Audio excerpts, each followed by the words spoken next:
Olá, é com muita alegria que mais uma vez temos aprendido mais um pouco da porção da Palavra de Deus nessa série da nossa EBD, Encontros Inesquecíveis com o Mestre.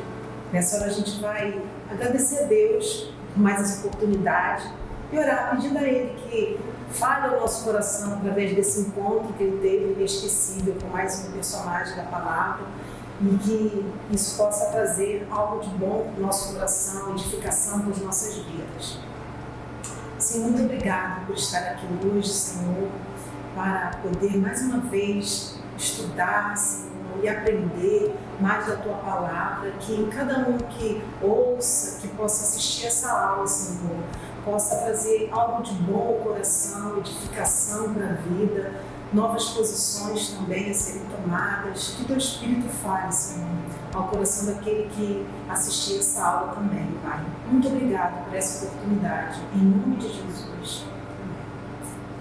Então hoje, o encontro que a gente vai analisar e se deter é o encontro que Jesus teve com o centurião. Um encontro que trouxe assim, uma grande expectativa para as pessoas que estavam ali naquele momento e que trouxe um resultado muito lindo, né? De cura, de edificação. Então, hoje a gente vai se deter nesse encontro, o encontro de Jesus com o centurião. Nessa época, então, era a época que o Império Romano dominava toda aquela região ali onde Jesus viveu. E quem era o centurião? O que era ser um centurião naquela época? Centurião era um oficial do exército romano, que comandava 100 soldados, por isso tem esse nome, centurião. Se a gente for equiparar, né, a nossa realidade atual, né, dos oficiais, né, do exército, seria como um capitão, né, hoje do exército, abaixo do coronel e acima de um sargento. Qualificações para ser um centurião. Segundo o historiador Prolípio, havia uma lista de qualificações para quem almejava ser o centurião. Então, eles, né, na época, não devem ser tanto os que procuram o perigo, quanto homens que podem liderar, firmes na luta e fidedignos. Não devem ser demasiadamente ávidos para correr para o meio da luta, mas quando são duramente pressionados, devem estar prontos a manter sua posição e morrer nos seus postos. Então, para ser um centurião, deveria ser alguém equilibrado. Né? Quando a gente for analisar outros centuriões que a gente vai ver que aparecem também no Novo Testamento, a gente vê que são pessoas equilibradas, né? Equilibradas e que eram pessoas corajosas também. Né? A gente vai ver que alguns deles tiveram coragem de se posicionar também, mesmo às vezes não sendo algo confortável. Outros centuriões citados no Novo Testamento. Na morte de Jesus houve, né, um centurião que teve uma narrativa, né, lá em Lucas que destaca a figura desse centurião. O centurião, vendo o que havia acontecido, louvou a Deus dizendo: certamente este homem era justo. Então esse centurião, que a gente não sabe nem o nome dele, teve a coragem de dizer a respeito de Jesus que reconhecia que ele era um homem justo assim que Jesus morreu. Outro centurião foi o centurião Cornélio, né? Naquela passagem em que Pedro vai lá na cidade dele e tem uma visão, né? E também o centurião Cornélio também, Deus fala para ele que ele deveria ir à casa lá de uma determinada pessoa para poder chamar Pedro. Então aqui lá em Atos 10 a gente vê essa narrativa. Então havia em Cesareia um homem chamado Cornélio, centurião do regime conhecido como italiano. Ele e toda a sua família eram piedosos e tementes a Deus. Davam muitas esmolas ao povo e oravam continuamente a Deus. Então a gente vê também outro centurião que era um homem temente a Deus também. Mais um, centurião que advertiu que Paulo era um cidadão romano.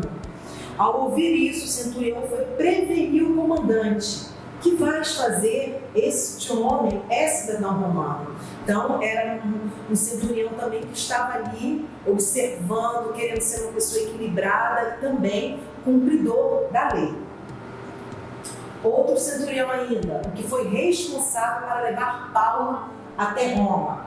Quando ficou decidido que navegaríamos para a Itália, Paulo e alguns outros presos foram entregues a um centurião chamado Júlio, que pertencia ao regimento imperial. Então, esse centurião, ele teve a preocupação, aliás, o encargo de levar Paulo até Roma. E, inclusive, esse centurião, ele, quando houve a tempestade, e que houve a ideia, de se matar os presos, ele foi um que falou, não, vamos manter todos vivos. Então, a gente vê que os centuriões que aparecem no Novo Testamento são centuriões de pessoas equilibradas, Então, isso também era algo que deveria ser uma qualidade também dos centuriões. Então, quais as características desse centurião? O centurião que teve um encontro com Jesus. Ou a gente vai analisar melhor como foi esse encontro. Ele não era judeu, era um gentio, possivelmente romano, porque havia um destacamento, possivelmente um destacamento lá em Cafarnaum de romanos, e provavelmente ele era romano. E, segundo o texto, quando a gente vai analisando, a gente vê que ele era um homem humanitário, ele era rico e era piedoso. Como que a gente pode observar que ele era um homem humanitário? Em Lucas 7:2 diz, ali estava doente, quase à morte, o servo de um centurião, a quem seu senhor estimava muito. Esse centurião, como os outros, era um homem que tinha um status, mas isso não impediu que ele também tivesse apreço ao seu servo, à vida do seu servo, Porque naquela época ele simplesmente poderia desprezar, está doente, não me importa, eu posso conseguir um outro servo. Então não precisava se importar com a saúde dele, com o sofrimento que ele estava passando, ele poderia simplesmente fingir que não estava vendo, mas ele se importou. Por quê? Porque ele era um homem que tinha uma estima por alguém de uma classe social abaixo dele, que era algo que a gente pode perceber que ele era um homem humanitário. E também, por que a gente diz que ele era rico e piedoso? Em Lucas 7, de 3 a 5, tem um relato, quando os religiosos vão até Jesus, eles falam para Jesus a respeito do centurião. E ele diz assim, este homem merece que lhes faça isso, quando eles vão pedir a Jesus a cura do servo do centurião, porque ama a nossa nação e construiu a nossa sinagoga. Então ele era um homem que também era piedoso, porque ele teve piedade deles, e também era um homem rico, porque teve condições de construir uma sinagoga. Então isso a gente pode observar que são algumas características desse centurião. Ele era um humanitário, rico e piedoso. Os relatos do encontro. Como que a gente pode observar que aconteceu esse encontro? Há 2 relatos, um registrado em Lucas e outro em Mateus. Então a gente pode observar que o relato em Mateus, que está registrado em Mateus 8, de 5 a 13, é um relato mais abreviado.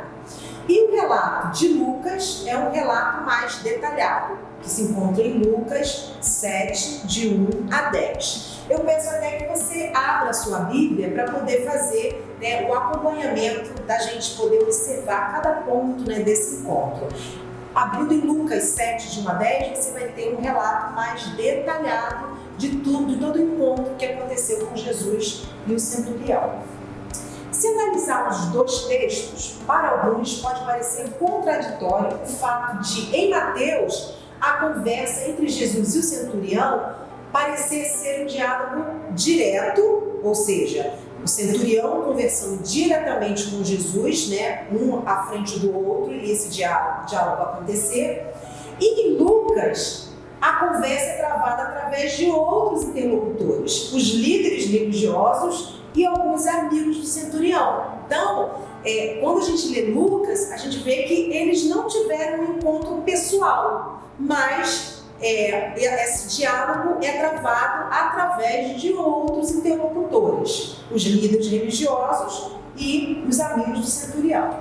Mas essa questão, né, a gente pode dizer, não, está contraditório. Um diz que foi Jesus falando diretamente com o centurião, né, o centurião buscando ir lá, falando com Jesus, e o outro relato não aparece o encontro direto, mas é algo que a gente pode analisar e ver que há, assim, completa forma da gente ver que isso aconteceu de uma forma tranquila. Essa questão da narrativa em Lucas, que é mais explicada, trata com clareza. O relato em Mateus também mostra o hábito do centurião de enviar subalternos para cumprir tarefas específicas. Então, era um hábito já do centurião. E a gente pode ver no próprio relato de Mateus. Mateus 8, 9, a parte B do versículo 9 diz o seguinte: digo a um, vá, e ele vai. E a outro, venha, e ele vem. Digo ao meu servo, faça isto, e ele faz. Então ele já tinha o hábito de enviar pessoas para poder tratar dos seus assuntos. Ele diz, vá, e ele vai. Então ele já tinha esse costume de fazer um envio de pessoas para poder realizar tarefas. Então isso para ele era algo comum. E o próprio pedido feito a Jesus: apenas manda uma palavra e o meu rapaz será curado. Corrobora o conceito de que, para o centurião, uma palavra enviada é tão eficaz quanto a própria presença de quem a enviou. Então, para ele, não havia diferença do fato de mandar alguém dizer alguma coisa em nome dele mesmo ir até lá e falar com a pessoa. Para ele era a mesma coisa. Para ele a pessoa estava representando, então tinha a mesma função. Então ele já tinha esse hábito. Inclusive quando ele fala a Jesus, você não precisa nem vir aqui, mostra isso, que para ele era algo tranquilo.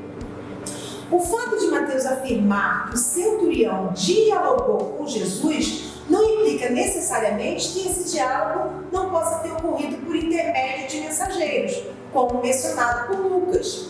Diálogos diplomáticos levados a efeito por intermédio de mensageiros oficiais são muitas vezes considerados como levados a efeito pelos próprios soberanos que originaram as mensagens transmitidas. Então, por exemplo, se um governante de um determinado país quer, mandar uma mensagem a outro governante, é comum que ele redija, algo e mande. Hoje em dia, então, por e-mail, é algo muito mais fácil de se fazer, mas antigamente não existia essa facilidade, da gente ter e-mails, de ter telefone, até mesmo ter um correio, que fosse muito eficaz. Eles faziam o seguinte, eles mandavam as pessoas irem até lá e falar a mensagem que ele necessitava falar com aquele outro governante. A gente observa isso nos escritos sagrados, na própria palavra de Deus, no Velho Testamento,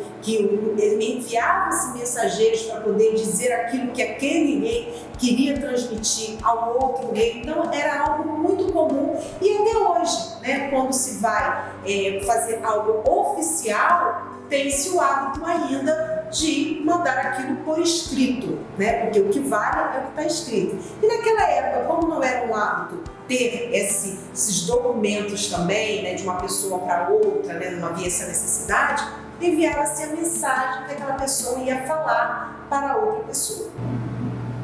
Então podemos concluir que não há contradição entre o relato de Mateus, que diz que Jesus e o centurião tiveram um encontro pessoal, para o relato de Lucas, que mostra que houve outros interlocutores que levaram e trouxeram a mensagem para que Jesus pudesse saber o que o centurião desejava.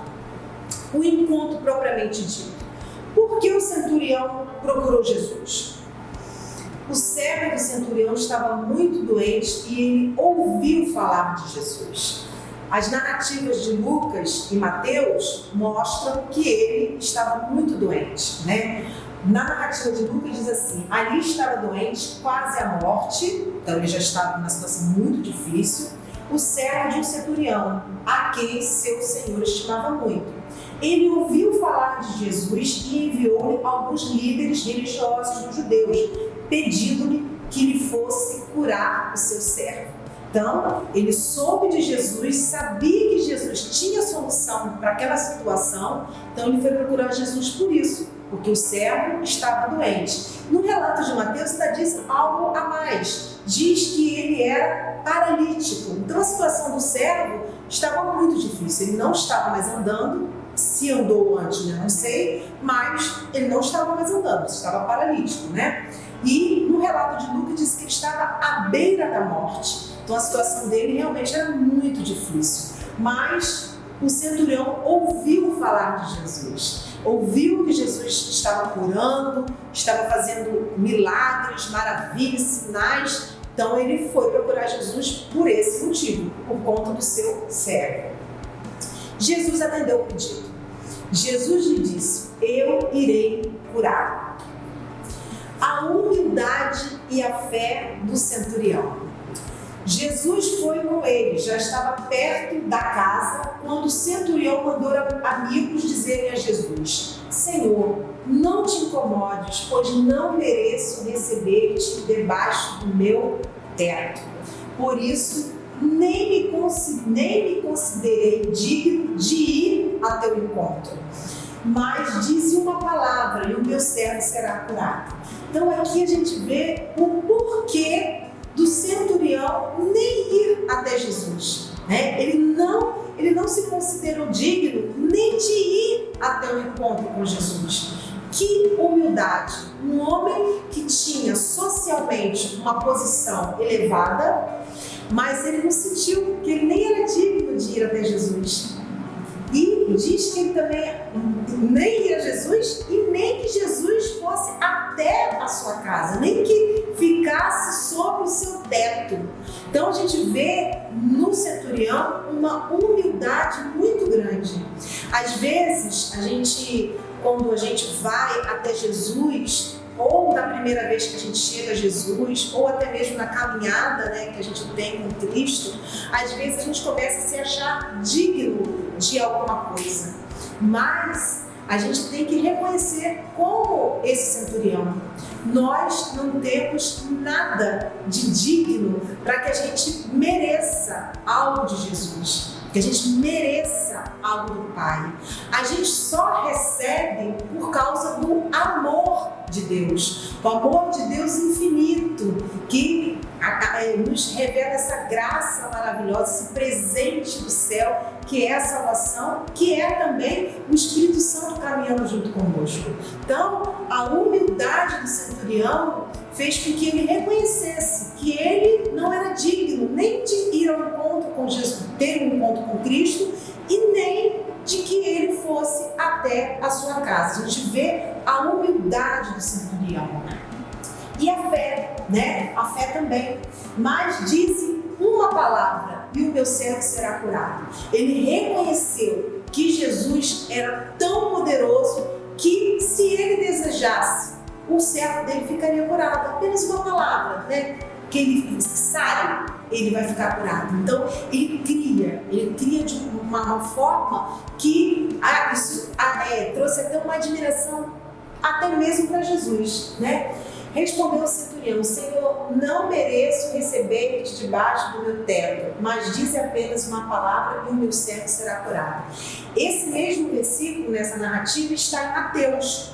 Apesar da narrativa de Mateus ser uma narrativa mais abreviada, lá também mostra essa humildade do centurião, de reconhecer que ele não poderia receber Jesus debaixo do seu teto. Então isso também é um indício que mostra que ele também se ele não achava ser digno de receber Jesus dentro da sua casa, como ele também acharia que era digno de ir até Jesus e falar com ele pessoalmente? Se ele achava que somente, mesmo de longe, Jesus, emitindo uma palavra de cura, curaria o seu servo. A admiração de Jesus. Ao ouvir isso, Jesus admirou-se dele e, voltando-se para a multidão que o seguia, disse: eu lhes digo que nem em Israel encontrei tamanha fé. Então os homens que haviam sido enviados voltaram para casa e encontraram o servo restabelecido. Então, a palavra que Jesus deu foi uma palavra de cura, mas Jesus ficou admirado com tanta fé daquele centurião. E a gente só observa em registro, nos evangelhos, 2 vezes Jesus se admirou, de alguém, de alguma coisa. Então, há 2 relatos. Esse relato, que fala que Jesus se admirou da fé do centurião, e em Marcos 6,6, com a incredulidade do povo de Nazaré. Isso também nos faz pensar, qual o sentimento que a gente quer causar em Jesus? Que se é o sentimento de admiração pela nossa fé, ou se é um sentimento de admiração pela nossa incredulidade. Como que a gente quer ser conhecido, que a gente quer que Jesus se admire de nós? Que a gente tenha um ato de fé ou um ato de incredulidade que vá entristecer o coração dele? O que o encontro com Jesus produziu no centurião? Qualquer um que tenha um encontro com Jesus vai ter algo transformado dentro de si, Isso é claro. Ou a gente vai sair desse encontro mais achegado a Deus, sendo transformado em várias áreas da nossa vida para que a gente se aproxime mais de Deus, ou como eu já ouvi até o nosso pastor falar, ou aquilo vai endurecendo dentro de nós, a palavra vai criando uma resistência dentro de nós, ao ponto de a gente sair pior, até porque a gente vai fazendo com que a gente fique blindado da palavra, a gente nem queira ouvir. Então, que tipo de sentimentos, que tipo de reações o encontro com Jesus produziu no centurião? Ele ouviu falar de Jesus, como hoje, A gente não tem um encontro físico com Jesus, como o centurião também não teve. Nós temos o encontro de ouvir falar das boas novas de salvação, ouvir falar de Jesus. O que isso produz em nós? Ouvir a palavra dele, ouvir aquilo que Jesus falou, que ele nos deixou registrado, através dos evangelistas. O que produz em nós? A primeira coisa, no centurião produziu intercessão. Ele, quando ele viu a necessidade do servo dele, o servo doente, o servo que necessitava de algo que só Jesus poderia fazer, ele teve o sentimento de interceder, ele teve a reação de interceder pelo seu servo. Qual tem sido as nossas reações, Quando a gente vê, por exemplo, alguém que necessita de algo do Senhor, que só o Senhor pode fazer, em inúmeras áreas, não precisa ser só na área da cura, mas na libertação, uma libertação espiritual, numa cura emocional. O que a gente tem feito, para que a pessoa receba essa graça do Senhor? Que a gente possa, através do exemplo desse centurião, também ter esse mesmo sentimento de interceder, essa mesma decisão de interceder por aquele que precisa. Então, essa foi a reação do centurião, pedindo que lhe fosse curar o seu servo. Que nós possamos também ser assim, pedir em todo o tempo. Se a gente vê a necessidade de alguém próximo a nós, a gente pedir a Jesus, interceder, que o encontro com Cristo produza isso em nós. Nós nos tornarmos intercessores. Segunda coisa que produziu no centurião, humildade. Ele entendeu a grandeza de Cristo. Senhor, não mereço receber-te debaixo do meu teto. Que nós possamos também ter esse sentimento de humildade, que nós não somos merecedores da graça do Senhor. Por mais obras maravilhosas que façamos, por mais dedicados que sejamos, nós nunca seremos merecedores da graça de Cristo. Que a gente possa também ter sempre no nosso coração esse sentimento de humildade, que a gente possa em todo o tempo reconhecer que nós não somos merecedores da graça de Cristo, nós não somos merecedores, que a gente também aprenda com esse encontro, que nós devemos manter a nossa humildade diante do Senhor, que é grandioso, glorioso, Senhor de tudo que a gente possa imaginar que exista na face da terra. Ele é Senhor de tudo, Senhor dos povos, Senhor de todo o universo. Então, nós não somos merecedores, nós temos que também, que quando a gente querer se aproximar do Senhor, que a gente tenha esse sentimento de humildade. A terceira coisa que produziu no centurião, fé. Ele teve fé.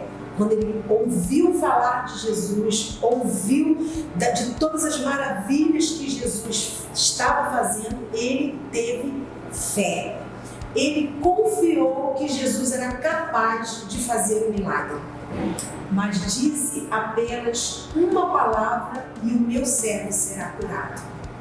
Que a gente possa em todo o tempo ter essa fé, crer que o Senhor pode fazer, que nós não sejamos como alguns, não, que eu determino, nada disso, mas que a nossa fé seja tamanha, que a gente creia que se o Senhor quiser fazer, Ele faz.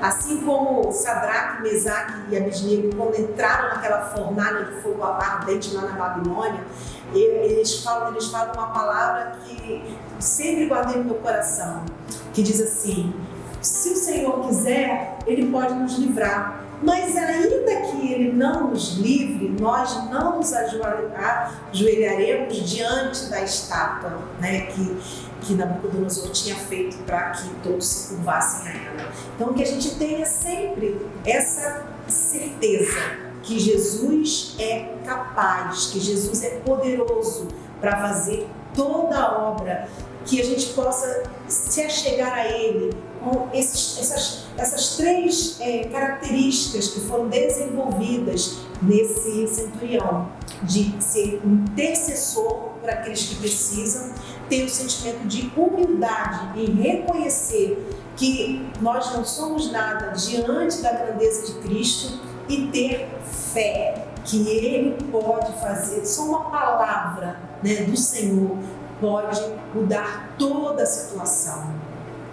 Aqui ainda há as fontes de pesquisa, se alguém desejar procurar, que a gente possa continuar aprendendo cada vez mais, tendo sede da palavra de Deus, que a cada estudo da palavra, a gente possa acrescentar mais algo dentro do coração da gente, que a gente crie novos desafios na nossa vida cristã, de mais entendimento da palavra. O meu desejo nesse tempo é esse, que a gente possa ter novos desafios na nossa vida cristã, que a gente nunca fique estagnado, parado, mas que a gente possa sempre ter novas metas diante do Senhor, que a gente produza algo bom para as pessoas, que tudo que a gente faça seja para honrar e glorificar o nome do Senhor. Amém? Que você tenha um bom dia e que a sua caminhada seja feliz ao lado do Senhor.